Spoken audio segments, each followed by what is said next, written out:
जन्नत के पत्ते। अब्बा वापस चले गए थे, मगर मम्मी और दादा उधर ही रहे। दादा बिगड़ती सेहत के बायस कारोबार में बहुत ज़्यादा फ़ायदा हासिल ना कर सके, सो घर के हालात कदरे ख़राब होते गए। कुछ अरसा कबल की खुशहाली रूठ गई। अब्बा की तनख्वाह पर गुजारा करना तो नामुमकिन सी बात लगती थी। तभी उसने मम्मी को काम तलाश करते और फिर नौकरी करते देखा। तब वो बहुत छोटा था। वो जिस उम्र में मेहनत और मशक्क़त के मानी समझ से बालातर होते थे। मम्मी एक फैक्ट्री में मामूली मुलाजमत करने लगी थी। पता नहीं वो क्या काम करती थी, मगर मुल्क के बुरे हालात के बायस वो नौकरी उनकी तालीमी काबिलियत से कम ही थी। घर से जैसे किस्मत ही रूठ गई थी। दादा अब्बा को कारोबार में शदीद घाटा हुआ और नासाज़िया सेहत के बायस उनका काम करना ना करना बराबर हो गया, मगर वो काम फिर भी करते थे। वो मेहनत करने वाले, मजबूत हाथों वाले और मुशक्क़त करने वाले आदमी थे। बज़ाहिर रोबदार लगते, मगर बात करने पर इतने ही मेहरबान और शफीक। जहान को वो कभी बीमार नहीं लगते थे। रोज़ सुबह वो उसे साथ लेकर वॉक पर जाया करते थे। वो थक जाता, दादा नहीं थकते थे। वो बहुत मजबूत, बहुत बहादुर इंसान थे। वो उसके आइडियल थे, उसके हीरो। बुरा वक्त कम नहीं हुआ, बढ़ता गया। तो एक रोज़ उसने दादा को अफसरदा देखा। जहांगीर वाला घर जो उन्होंने बहुत चाह से बनवाया था, उन्हें बेचना पड़ रहा था। दादा, हम वो घर क्यों छोड़ रहे हैं? जब वो वॉक के लिए बाहर निकले तो उनका हाथ पकड़कर चलते हुए उसने गर्दन उठाकर उनको देखते हुए पूछा था। उन्होंने बहुत मलाल से उसे देखा, मगर बोले तो आवाज़ मजबूत थी। ये घर बहुत बड़ा है, हमारी ज़रूरत से ज़्यादा। इसको बेचकर हम कोई छोटा घर ले लेंगे।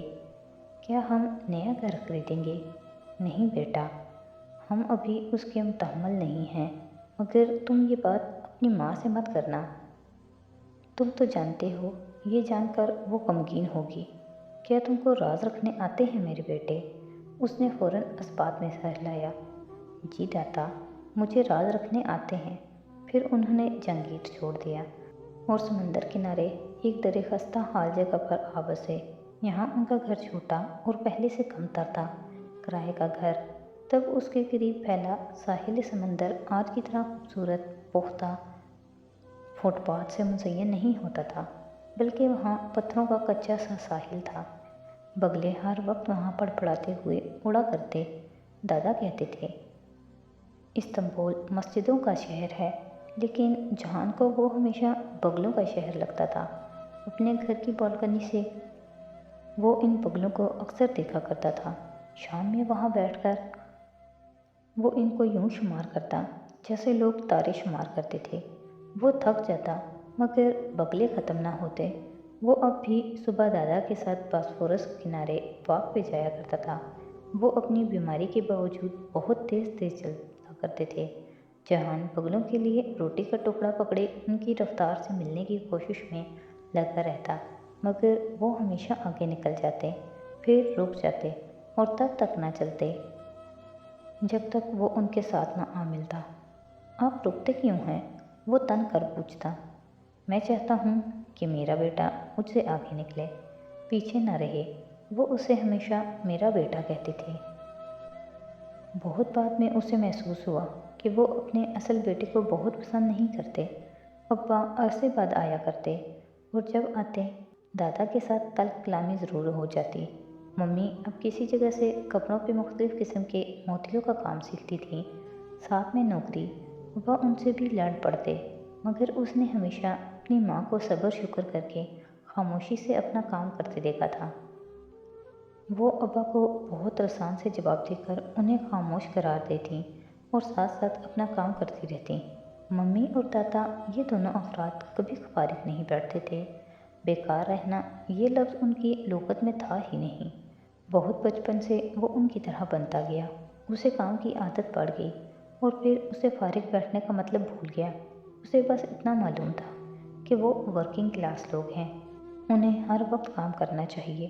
फारिग सिर्फ उन लोगों को बैठना चाहिए जो अमीर हों और जिनके पास हर सहूलत मैसर हो, जैसा कि उसके मामू लोग। وہ ان سے تب ہی مل پاتا جب کبھی شاد و نادر وہ ترکی آتے۔ وہ اسے ہمیشہ ناپسند رہے تھے۔ اس کے دونوں بڑے ماموں روبدار، دبنگ اور مغرور تھے۔ ان کے سامنے بیٹھ کر ہی لگتا تھا کہ وہ بہت شاہانہ قسم کے لوگ ہیں، جبکہ وہ دادا اور ممی بہت غریب اور معمولی انسان ہیں۔ اس نے ممی کو بڑے ماموں کے سامنے سختی سے نفی میں سر ہلاتے، جیسے انکار کرتے یا منع کرتے ہیں، دیکھا تھا۔ ممی استفسار پہ کچھ نہ بتاتی۔ دادا سے پوچھا تو انہوں نے بتا دیا، وہ تمہاری ممی کو پیسے دینا چاہتے تھے مگر وہ نہیں لیتی۔ کیوں؟ وہ حیرت سے سوال کرتا۔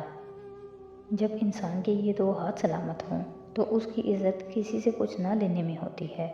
جو ہاتھ پھیلاتا ہے میرے بیٹے، وہ اپنا سب کچھ کھو دیتا ہے۔ دادا کہتے تھے انسان کو عزت سے جینا اور وقار سے مرنا چاہیے، جیسے دادا تھے عزت والے، اور جیسے ممی تھی محنت کر کے مشقت کر کے زندگی بسر کرنے والے لوگ۔ مگر پتہ نہیں کیوں ابا ایسے نہیں تھے۔ وہ 8 برس کا تھا جب ابا ایک دن ترکی آئے۔ تب وہ ایک اعلیٰ عہدے پر پہنچ کر کافی کمانے لگے تھے، مگر تب بھی ان کے حالات نہ بدل پائے۔ البتہ اس بار اس نے پہلی بار دادا اور ابا کو لڑتے ہوئے سنا تھا۔ بلند آواز سے غصے سے بحث کرتے۔ وہ بہت ڈر گیا۔ ممی اس وقت گھر پہ نہیں تھی۔ ابا لڑ جھگڑ کر سامان پیک کر کے باہر چلے گئے اور دادا اپنے کمرے میں جا کر لیٹ گئے۔ رات وہ ڈرتے ڈرتے خاموشی سے دادا کے کمرے میں آیا۔ وہ چپ چاپ لیٹے تھے، لحاف اوڑھے، چھت کو تکتے۔ ان کا چہرہ پیلا، سفید اور آنکھیں گلابی پڑ رہی تھی۔ دادا، وہ دھیرے سے ان کے پاس آ بیٹھا۔ اس کی سمجھ میں نہیں آیا کہ انہیں ہوا کیا ہے۔ اس نے پوچھا کہ کیا وہ ٹھیک ہیں، انہوں نے کھانا کھایا ہے، انہیں کچھ چاہیے؟ دادا ابا نم آنکھوں سے اسے دیکھتے نفی میں سر ہلاتے گئے۔ تمہیں پتہ ہے جہان، اپنے بوڑھے ہاتھوں میں اس کا چھوٹا سا ہاتھ تھام کر وہ اس کی آنکھوں میں دیکھتے کہنے لگے، سلطان ٹیوی کو جس نے دھوکہ دیا تھا وہ میر صادق تھا۔ اس نے سلطان سے دغا کیا اور انگریز سے وفا کی۔ انگریز نے انعام کے طور پر اس کی کئی پشتوں کو نوازا۔ انہیں ماہانہ وظیفہ ملا کرتا تھا۔ مگر پتہ ہے جہان، جب میر صادق کی اگلی نسلوں میں سے کوئی نہ کوئی ہر ماہ وظیفہ وصول کرنے عدالت آتا تو چپڑاسی صدا لگایا کرتا، میر صادق غدار کے ورثہ حاضر ہوں۔ ایک آنسو ان کی آنکھ سے پھسلا اور تکیے میں جذب ہو گیا۔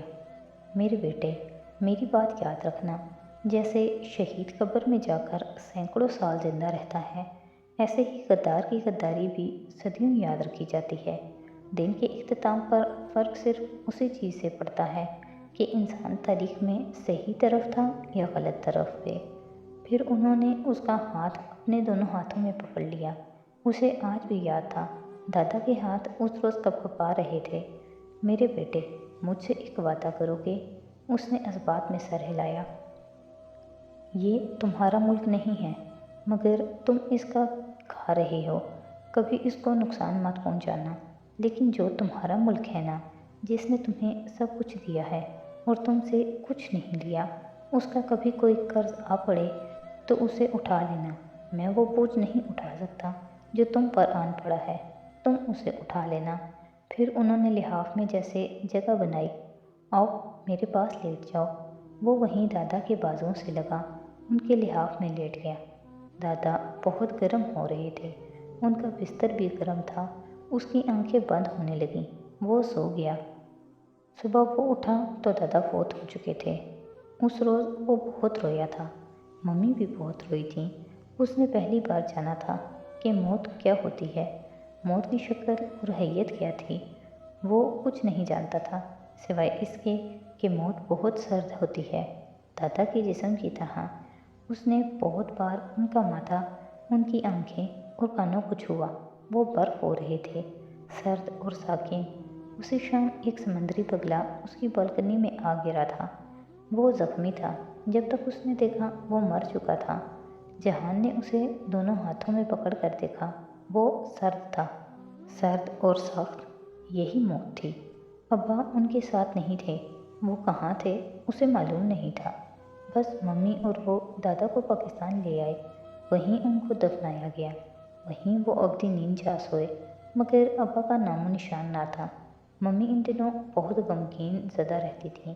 गम बहुत से थे, मगर तब वो उनकी शिद्दत को नहीं समझता था। वो अपने बड़े मामू के घर था। जब एक रोज़ मम्मी ने उसे बताया कि वो उसका निकाह मामू की बेटी से कर रहे हैं। क्यों? उसने अपना पसंदीदा सवाल किया। क्योंकि कुछ ऐसा हुआ है कि शायद हम फिर यहाँ ना आ सकें। मैं चाहती हूँ कि ताल्लुक़ की डोर बंधी रहे, मेरे भाई मुझसे ना छूटें। मम्मी ने और बहुत कुछ कहा था, मगर उसे सिर्फ दादा की बातें याद थीं। मामू का घर, मुमानियाँ और उनके बच्चे, उसे कुछ अच्छा नहीं लगता था। वहाँ रहकर उसे मज़ीद एहसास दिलाया जाता कि वो उनसे कमतर है। वो बहुत हसास होता जा रहा था। उसे याद था वो उस रोज़ फुरकान मामू के किचन में पानी लेने आया था, जब उसने अपने से थोड़े से बड़े दावर को गुस्से से फ्रिज का दरवाज़ा बंद करते देखा। नहीं, मुझे अंडा ही खाना है। साइमा मुमानी उसको इसरार करके मनाने की कोशिश कर रही थी, मगर वो बिगड़े बिगड़े अंदाज में ज़िद कर रहा था। क्यों? अंडे ख़त्म हो गए हैं। मेरे लिए क्यों नहीं बचे? दफ़ातन उसकी निगाह दरवाजे पर खड़े गहरे भूरे बालों वाले लड़के पे पड़ी तो उसकी आंखों में मज़ीद गुस्सा दर आया। ये लोग हमारे घर के सारे अंडे खा जाते हैं, ये क्यों आए हैं हमारे घर? बस कर दो दावर, कोफ्तों में डाल दिए थे, इसीलिए ख़त्म हुए। मैं मंगवा देती हूँ अभी। पता नहीं मुमानी ने उसे देखा था या नहीं, मगर वो फ़ौरन पलट गया। उसे अपने अंदर से एक हल्की सी आवाज़ आई थी, जो अंडे को ज़र्ब लगाकर तोड़ने की होती है, जो किसी की इज़्ज़त नफ्स मजरूह करने की होती है। उस रोज़ खाने में नरगिसी कोफ्ते बने थे। उसे कोफ्तों में अंडे दिखाई दिए तो उसने प्लेट परे कर दी।